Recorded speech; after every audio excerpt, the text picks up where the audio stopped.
Hey guys, it's Loaf, back with another Path of Exile 2 build guide.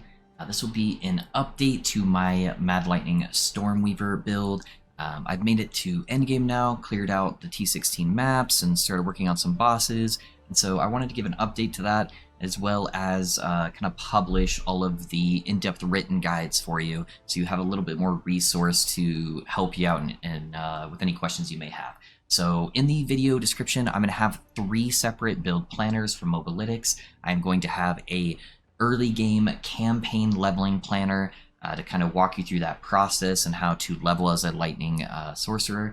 And then I will have a early maps planner where you don't have a lot of currency yet and you're kind of transitioning more into the end game to kind of help you farm up that currency. And then we will have the one we're going over today, the end game planner, where you were able to dump a little bit more currency, buy some of the slightly more expensive unique items, and really get the ball rolling with the build. So hopefully that will help answer any questions you guys have.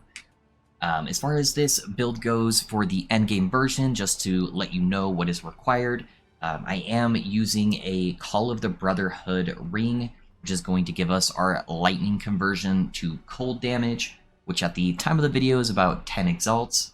And then I have a Everlasting Gaze unique amulet that converts a percentage of our maximum mana to give us maximum energy shield, and I believe that one is around 50 exalts right now. But like I said, I'll have planners to help you build up to that point for when you can afford those luxury items and then transition into this endgame build. But without further ado, let's go ahead and start breaking down the build. Alrighty, so here's what the build planner is going to look like for you guys for the endgame setup. You guys can either click on my profile if you'd like to see the other build planners, or I have them right here for you as well. So the campaign leveling and the early map build, so that way you guys can transition into this. So let's go over the core functionality and what this build is exactly doing. So this is a tri-elemental build, so I am kind of splitting my damage between lightning damage, cold damage, and fire damage. How that works is I am doing a conversion with Call of the Brotherhood unique ring. So 100% of your lightning damage is being converted over to cold damage. However, there's some interesting stuff that happens with the math when this starts working. So 100% of your damage doesn't actually end up getting converted. So what it does is it grabs all of your base damage and damage from various skills, and then it converts it over to cold. But we have a skill that we use called Archmage, which, if you're unfamiliar with Archmage, what that does is it gives you a percentage of your maximum mana. So in this case, 6% of your overall damage is applied as extra lightning damage per 100 maximum mana that you have. This calculation, though, is occurring after the Call of the Brotherhood conversion is taking place. So we are getting a whole bunch of our cold damage as extra lightning damage, so now we're getting both the cold and the lightning. What that allows us to do is to apply both chill and freeze from the cold damage that we're doing, and apply shock from all of the extra lightning damage that we're doing. So that's going to help us out a lot with scaling the build with a couple different nodes that we'll get into when we start going into the passive tree that are going to give us a lot of generic lightning damage. The other thing I wanted to point out with our other unique, the Everlasting Gaze, it has a stat on here that says gain 30% of maximum mana as extra maximum energy shield. Now this calculation is also taking place at the very end of the equation after you take the node called Eldritch Battery. If you're unfamiliar with what that does, is it converts all of your energy shield into maximum mana. And then you get this massive mana pool. Then the Everlasting Gaze is grabbing 30% of that mana pool and giving it to you as energy shield. So that's why I still have like 5k energy shield on the build, even though I have Eldritch Battery happening there. So it still gives me a decent energy shield to work with, but then gives me a crap ton more mana to give us extra damage with Archmage. So that's kind of the core functionality on how the build is working. I put in a mock-up here of items that's going to kind of show what the best in slot bases that you're going to be going for, and what stats you're looking for in each item to kind of help you out. So that should be fairly clear. The resistance on the planner might not add up perfectly there. Just grab enough resist until you're 75% for both fire, lightning, and cold. For this build, we'll also be using the key passive Chaos Inoculation, which what that does is it sets your maximum health to 1, but then it makes you completely immune to chaos damage. So don't get any chaos res on your gear. We don't need it. The main reason why I decided to go Chaos Inoculation is 95% of my deaths in the endgame were due to on-death chaos explosions that were really hard to see and hard to dodge. And it was just one-shotting us all over and over. So as we started transitioning to the high-tier maps, I decided I am just not going to take chaos damage. We're just going to go Chaos Inoculation, and the survivability skyrocketed and went through the roof. So that is why we kind of set up everything how we did. So yeah, take a look at the gear. If you have any questions, let me know in the comments below, and I'm happy to help you out. The other thing I wanted to call out is on the weapon swap. I have just a white staff here, a chiming staff that grants Sigil of Power. What Sigil of Power does is it allows you to put this ring on the ground, and then while you're standing in that ring, the more mana that you spend on your abilities, it is going to give you a ramping up more damage multiplier for your spell damage. And we use a lot of mana since we are using Archmage, which casts a percentage of our maximum mana every time we use the spell. So none of these stats on these staff matter. The only thing that matters is you're trying to get the highest level of Sigil of Power. I do call out here in the written guide to make sure that you are setting up a proper weapon swap. So what you'll want to do is go in game, and you will want to uncheck the second box for everything. So we'll show you here real quick. So if you go to every single one of your skills, so we have Spark right here, you're going to click this little arrow, and then where it says used with weapon set, you're going to want to make sure every single spell except Sigil of Power only has the first box checked. What that is going to do is when I cast Sigil of Power, it is going to pull out my staff, but as soon as I cast any other ability, it's going to immediately pull my wand back out, because my wand is what's giving me a huge chunk of damage.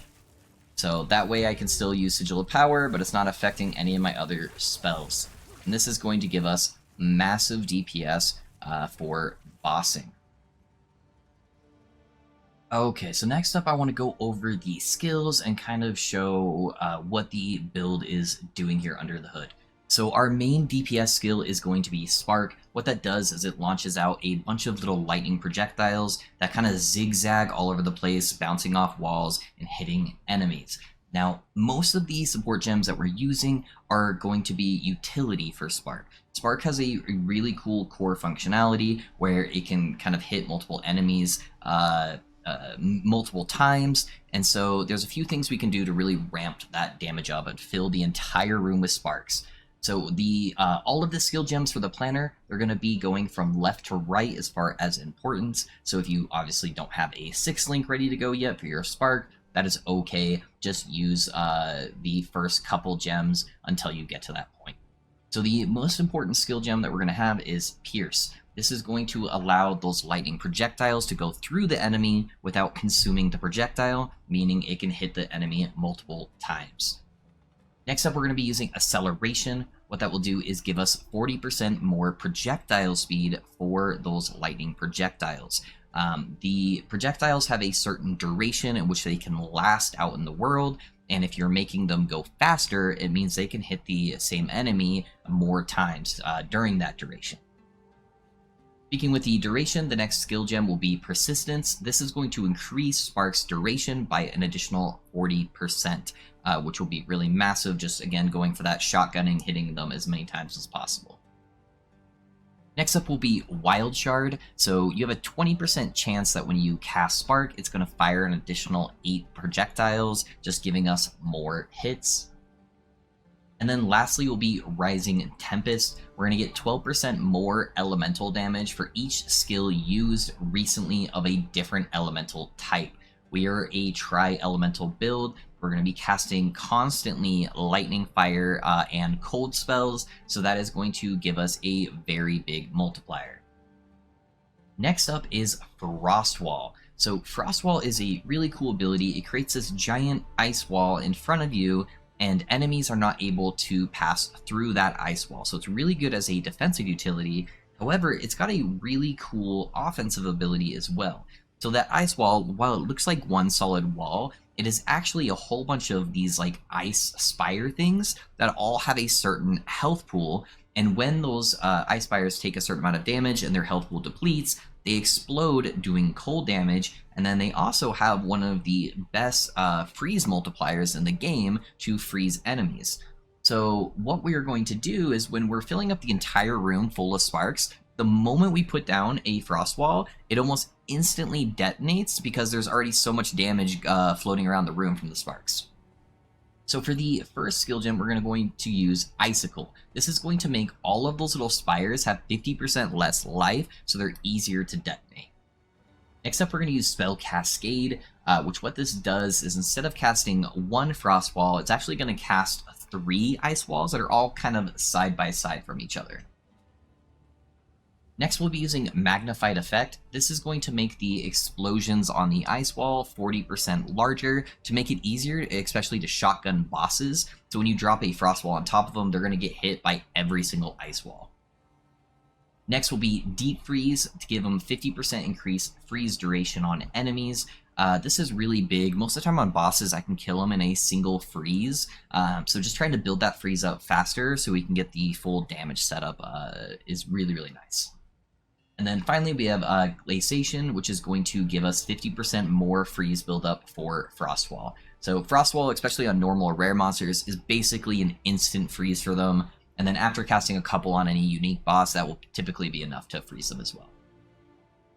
Alright, the main support gem here that we are using with the build is Archmage. This is what kind of puts all of the glue together for the setup. So while active, it causes your non-channeling spells to cost additional mana and then deal extra lightning damage based on your maximum mana. So we had talked about this previously, but what it does, it gives us 6% of the damage, our regular damage, as extra lightning damage for each 100 maximum mana you have. So I'm sitting at like 4,000 mana right now. That is a massive multiplier that I'm getting on top of all my other damage. And then the other part of it is that you have to cast a percentage of your current mana with each spell cast.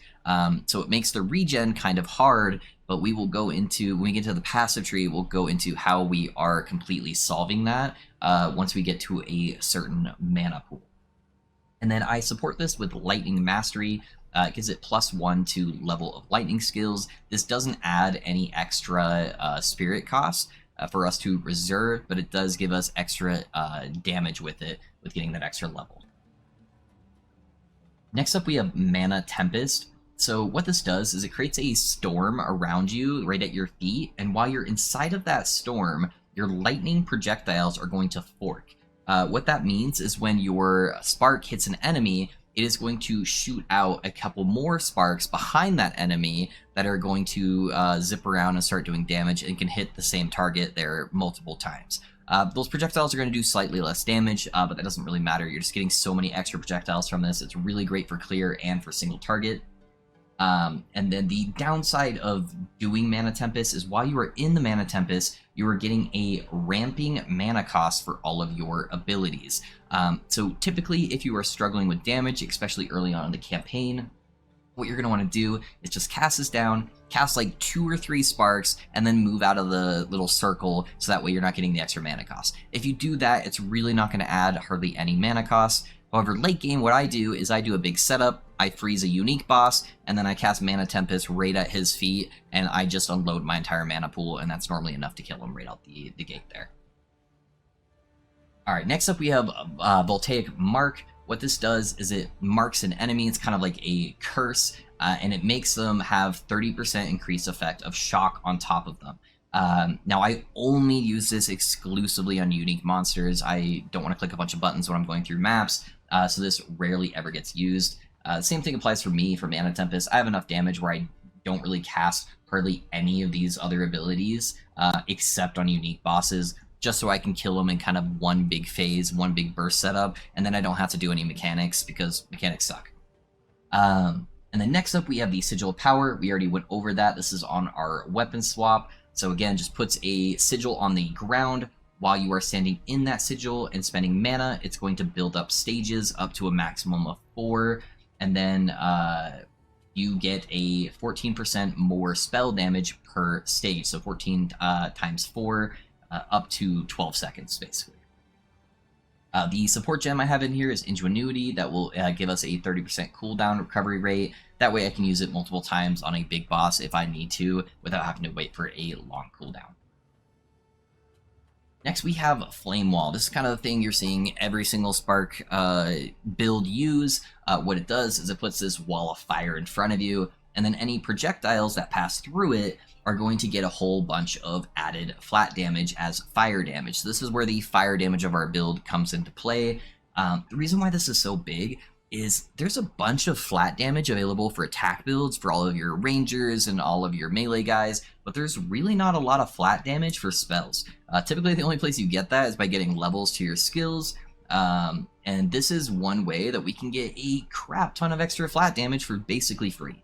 The other really key piece of this skill is Flame Wall is a guaranteed source of Ignite. And once we start getting into the skill tree, I'm going to have a couple different things that are giving me increased damage per ailment, or for Ignite, Chill, Shock, all of those different things. So this is another way we can ramp up our damage, especially on those big bosses. Elemental Storm is the Ascendancy node from the Stormweaver. You aren't going to take this until much later in your Ascendancies, but basically what it does is whenever you crit an enemy, it is going to spawn this little storm that is going to swirl right at the enemy's feet, and then depending on what the highest element type was, that is the type of storm it's going to spawn. So it can spawn a fire, a cold, or a lightning storm, and then the reason why we are using this, it does a little bit of damage, it's not too bad, but the main purpose is this is actually going to auto-apply a lot of the exposure for us. So for the support gems, I'm going to have lightning exposure on here. So anytime the supported skill shocks an enemy, it is going to inflict lightning exposure, which is going to lower the monster's resistances. And this resistance can actually go past 0. So if you have enough lightning pen or cold pen or whatever, this can actually drop them below that 0 mark and make them take negative exposure damage basically from that. So I'm going to auto-apply lightning exposure. That way you never have to click this skill and you're just getting that exposure applied to a whole bunch of enemies. The next support skill is going to be Strip Away. So exposure applied by supported skills has 30% increased effect, so less, resistance for them.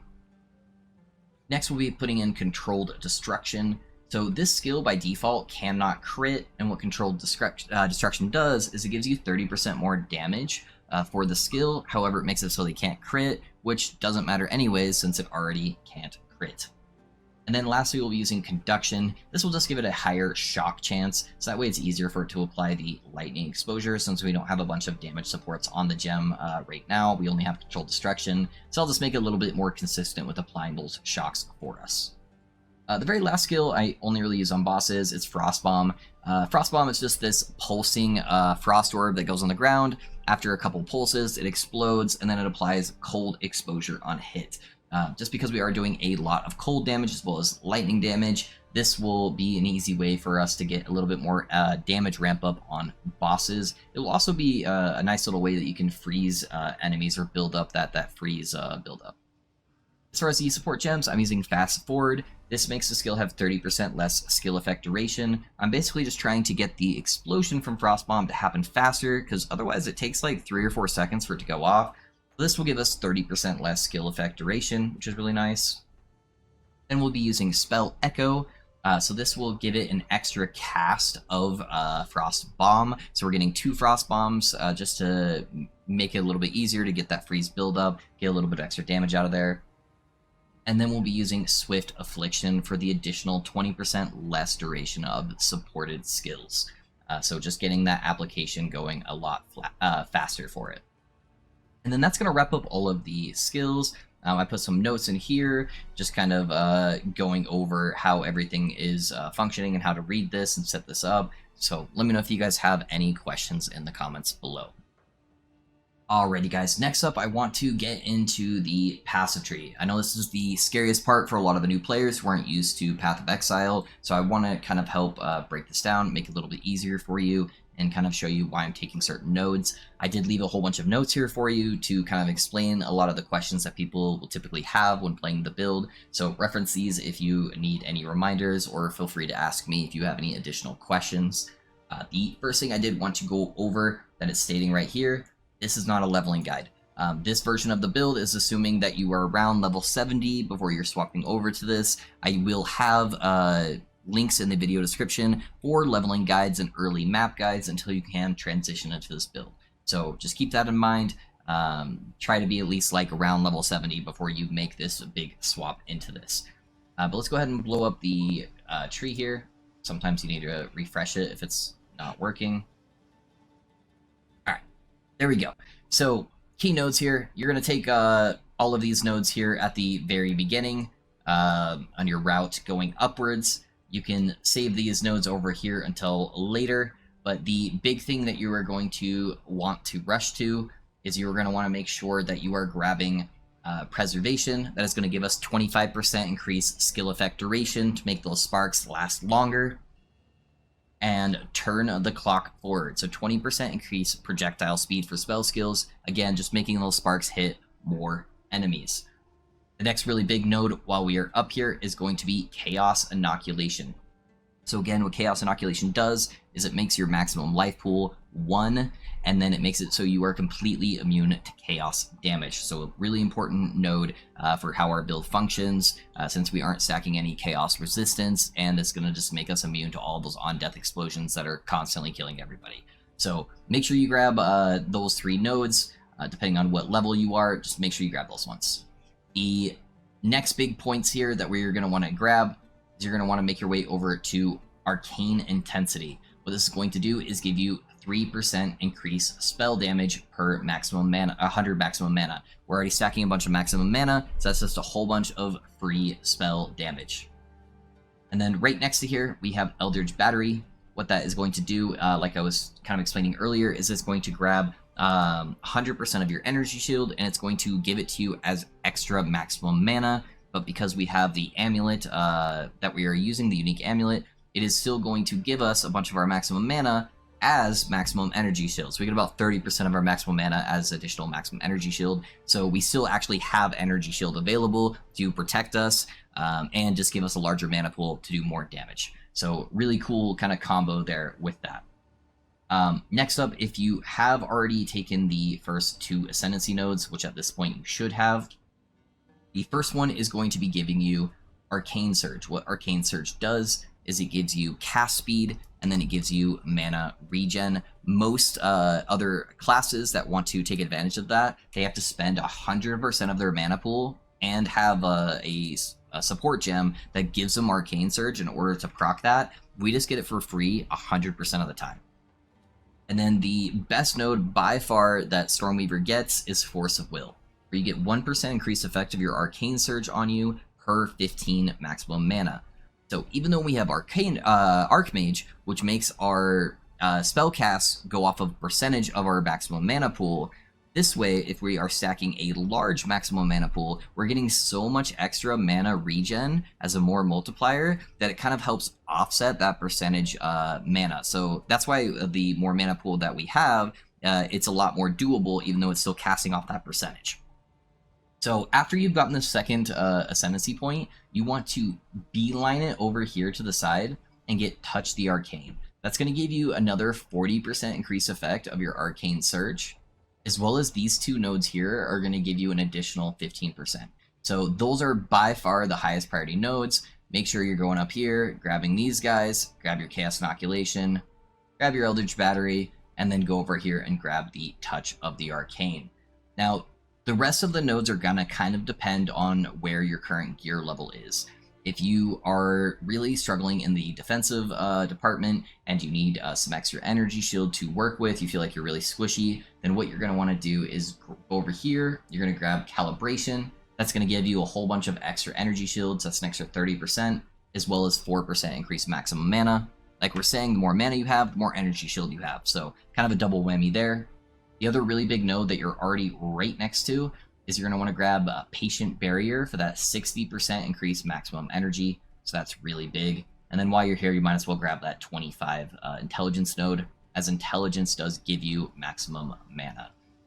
You have some more defensive nodes here that are going to give you an additional maximum energy shield, as well as +1 to all your maximum res.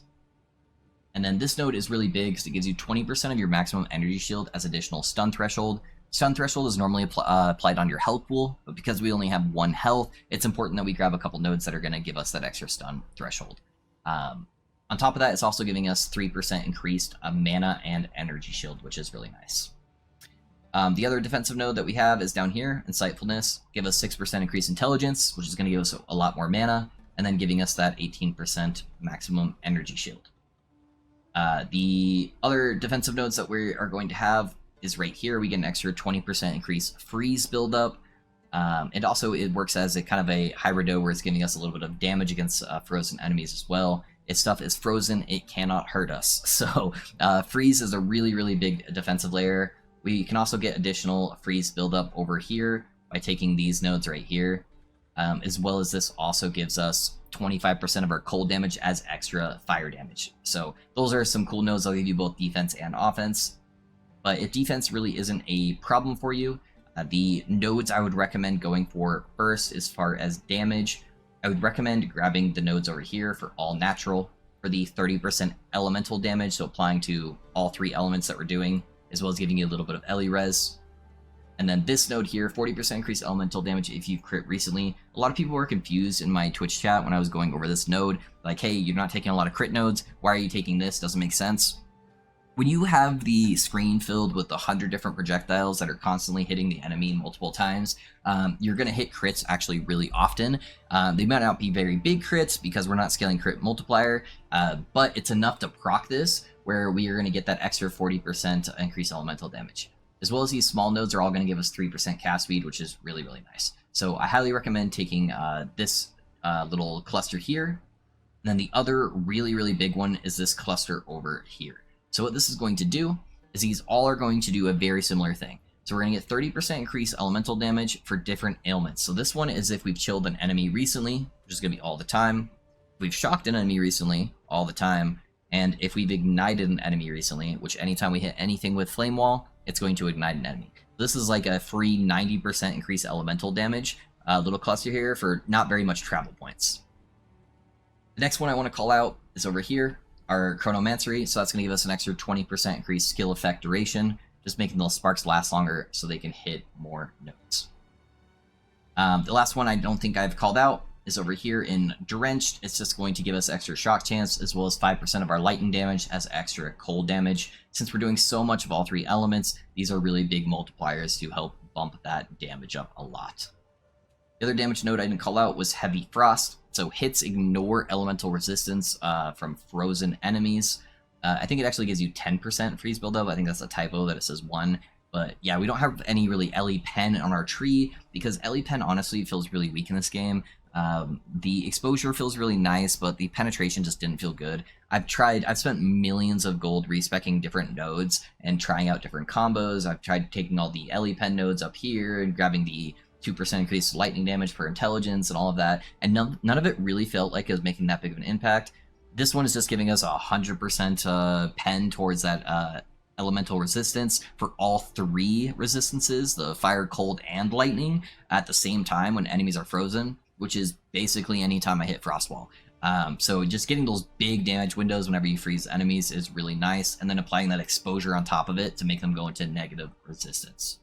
So I know I kind of blew through everything very quickly. Hopefully all my choices for these nodes make sense. I have reminders here on the build planner on which ones to take first. So I kind of listed out Arcane Intensity, Preservation, yada, yada, yada. So that should all make sense here for you. Let me know if you have any questions on why I'm taking any nodes, or maybe you've noticed something that's worked out better for you that you've tried. Let me know, and if it does look like an increase here, I'll make any updates needed for the build. The other thing I wanted to call out is the small attribute nodes on your tree. So every single one of these attribute says +5 to any attribute. So when you level to it, you get to choose between intelligence, dexterity, and strength. My recommendation is to not take any strength or dexterity on your gear. Only pick up intelligence if you can. So that way, if you swap out that piece of gear, it's not making it so you can't allocate some of your skill gems or wear some of your other pieces of gear because you no longer have that dexterity and strength. What I would do is I would take the minimum amount that you need on the tree of strength and dexterity until you can equip everything, and then put the rest into intelligence. So it should be pretty straightforward and simple for that. Yeah, last thing I put out here, don't take Eldritch Battery until you have at least 2k mana. So that is the node over here that converts all of your energy shield into mana. If you don't have a bunch of mana already, it's not going to feel very good. You're not going to get as much energy shield. But by the point that you can afford the amulet, I'm guessing you probably have a decent amount of mana pool to kind of work with. And having like 2.5k mana, that should jump you up to about 4k mana with taking Eldritch Battery. Another big thing I'm going to get a lot of questions on, why don't I take Mind Over Matter? If you guys don't know what that is, Mind Over Matter is a node right here that makes you take 100% of your damage to your mana pool before your life pool. Because we are a complete energy shield build, that basically means every single hit we take is going to go to our mana pool first, and then it's going to go to our energy shield. It doesn't show on the planner, but the main reason why we don't take it is it gives you a 50% less multiplier on your mana regeneration, which where you're casting spells off a percentage of your maximum mana pool, it basically makes it impossible for you to maintain your mana. I have tried every combo under the sun I can think of with taking a bunch of the like recoup nodes, like right here, 20% of the damage taken recouped as mana. There's a few other ones there that will do the same thing, give you an extra like 10-15% here and there. I even use the unique belt that would give you 50% of your damage taken recouped as mana, and it just never felt good enough. And I just hate having the feeling that I'm constantly starved on mana and I can't just fill the room with sparks. That's part of its best defense, is I'm killing stuff from 2 screens away. So that's why I just opted to not pick it up at all. Sure, we could be losing a little bit of defense there, but I feel like my defense is going to be better when there's 80% less monsters on the screen because they've already died since I've been able to fill the entire screen with sparks. So that's my opinion. That's why I don't take it. Take it if you want to. It's 1 extra point there. It won't kill you to kind of go that route. Last thing to go over is the extra ascendancy points. So after you grab these 2 here that are by far the best nodes, the next node I would take up is the Tempest Collar. That is what's going to trigger your Elemental Storm, which is going to apply your exposures on hit. I've tried out Rain Dancer with it and trying to get as many storms as possible on the screen, and I just felt like it didn't really add that much damage. They're stationary, mobs are moving constantly, especially like bosses, and it just never felt like I was really getting the full utility out of it. So I just decided to make it a completely utility skill altogether, and just make it its main purpose to apply exposure, which is why the next node I take is Scoring Winds, which makes it so my exposures I'm inflicting apply an additional 20%, just making the Tempest Collar a little bit better. So, and then that should wrap up the passive tree. If you guys have any questions about anything, let me know. I'm happy to help answer those questions for you. Okay guys, one of the last things I just wanted to quickly recap is how to play the build, what your skill rotation looks like, and whatnot. So 90% of the time when I'm going through maps, I have enough damage at this point. I'm just casting Spark. If I see like a rare monster coming up at the edge of my screen, I'll cast like a Firewall just so my sparks are going through it, getting that extra damage.